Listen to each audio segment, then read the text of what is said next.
তো Spiderman brand new day release করে এক সপ্তাহ হয়ে গেল এন্ড এখনো আমার মনে হয় পোস্ট ক্রেডিটটা নিয়ে কথা বলাই যায়। অলমোস্ট সবাই দেখে ফেলেছে, যারা দেখে ফেলেছে তারা তো জানেই, আর যারা দেখেনি তারাও পোস্ট ক্রেডিট এতক্ষণে দেখে ফেলেছে। বাট আমি তাও বলে দিচ্ছি, ভিডিওতে কিন্তু স্পয়লার থাকতে চলেছে related to the post credit. সিনেমাটা না দেখা থাকলে ভিডিও স্কিপ করে যান। এন্ড আমি জানি আমি রিভিউতে বলেছিলাম যে আমি পোস্ট ক্রেডিট নিয়ে একটা এক্সপ্লেনেশন ভিডিও বানাবো, এটাই সেই ভিডিও। আমি শর্টস বানাচ্ছি, অবভিয়াসলি লং ভিডিও বানাচ্ছি না। এন্ড আমি আগে বানিয়ে ফেলতাম, বাট কিছু কাজের জন্য আমি বিজি ছিলাম, তাই জন্য আমার ভিডিওটা বানাতে তো দেরি হয়ে গেল। বাট বেশি সময় নেব না, আমি চটপট পোস্ট ক্রেডিটটা নিয়ে ডিসকাশন করব। তো যে পোস্ট ক্রেডিটটা সেখানে আমরা দেখতে পাচ্ছি যে স্পাইডি ট্র্যাকার যেটা নেট ডিজাইন করেছিল, সেই স্পাইডি ট্র্যাকারটা পিক আপ করছে স্পাইডারম্যানের location out of Earth, that is in space. And এইটাই হচ্ছে পোস্ট ক্রেডিট। এন্ড পোস্ট ক্রেডিটটা টু বি অনেস্ট আমার বেশ ভালো লেগেছে। It's kind of a mysterious post credit. And এখন অবধি যে কটা এমসিইউ রাজ অবধি যারা পোস্ট ক্রেডিট দেখেছি তার মধ্যে এটা আমাদের সবথেকে মিস্টিরিয়াস বা one of the most mysterious post credits. And আমার অ্যাকচুয়ালি সেই হিসেবে পোস্ট ক্রেডিটটা ভালো লেগেছে। আমি অনেক ভেবেছি পোস্ট ক্রেডিটটা নিয়ে যে কি হতে পারে না হতে পারে।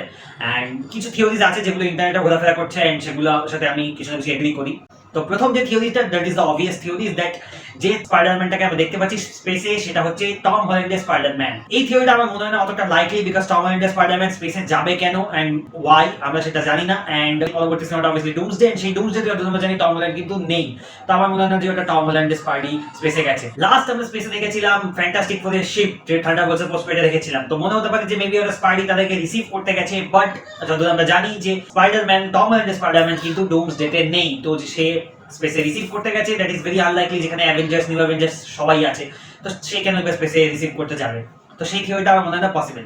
সেকেন্ড থিওরি ইজ দ্যাট যে ওই স্পাইডিটা যাকে আমরা স্পেসে দেখতে পাচ্ছি, that is Tobey Maguire Spiderman, because rumour শোনা গেছিল যে Tobey Maguire is going to be in Doomsday. এবার এই থিওরিজের দুটো সাব থিওরি আছে। প্রথম সাব থিওরিটা হলো যে ওটা টোবি ম্যাগুয়ারের আর্থ, যেটা আমাদের এমসিইউ আর্থের সাথে ইনকারশন হতে চলেছে, এবং এটা সেইটারই একটা ফোরশ্যাডোইং করছে, যেটা possible, but I don't think সেটা হতে পারে।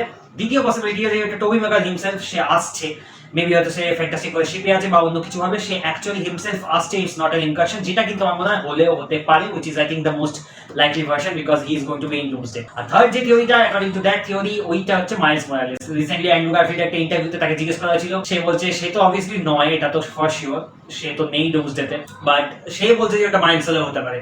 এন্ড সে কেনই বা হঠাৎ করে মাইলসের কথা বলতে যাবে অকারণে? আমি তার মানে এই বলছি না যে মাইলস আছে সিনেমাতে, বিকজ মাইলসকে এখন আমরা অ্যানিমেশনে দেখছি এবং তাকে এরকম একটা ক্রসওভার ফিল্মে for the first time introduce করবে বলে Marvel, I don't think so. But আমার মনে হয় Andrew Garfield nose about টোবি Maguire, so যখন ইন্টারভিউতে কথা উঠলো টোবি ম্যাগুয়ারের আসা, তখন সে কথাকে ঘুরিয়ে দিল মাইলসের দিকে, যেটা একটা third theory again, but I don't think that theory is very likely. 4 নম্বর একটা থিওরি আছে যে ওই যে লোকেশনটা স্পেসে আমরা দেখতে পাচ্ছি সেটা হচ্ছে ব্যাটল ওয়ার্ল্ড। এটা 4 নম্বর থিওরি, বাট আই ডোন্ট থিংক সেটা পসিবল, বিকজ ব্যাটল ওয়ার্ল্ড স্পেসে কোথাও নয়, পৃথিবী ধ্বংস হয়ে সেই জায়গাতে ডুম ক্রিয়েট করেছিল ব্যাটল ওয়ার্ল্ড।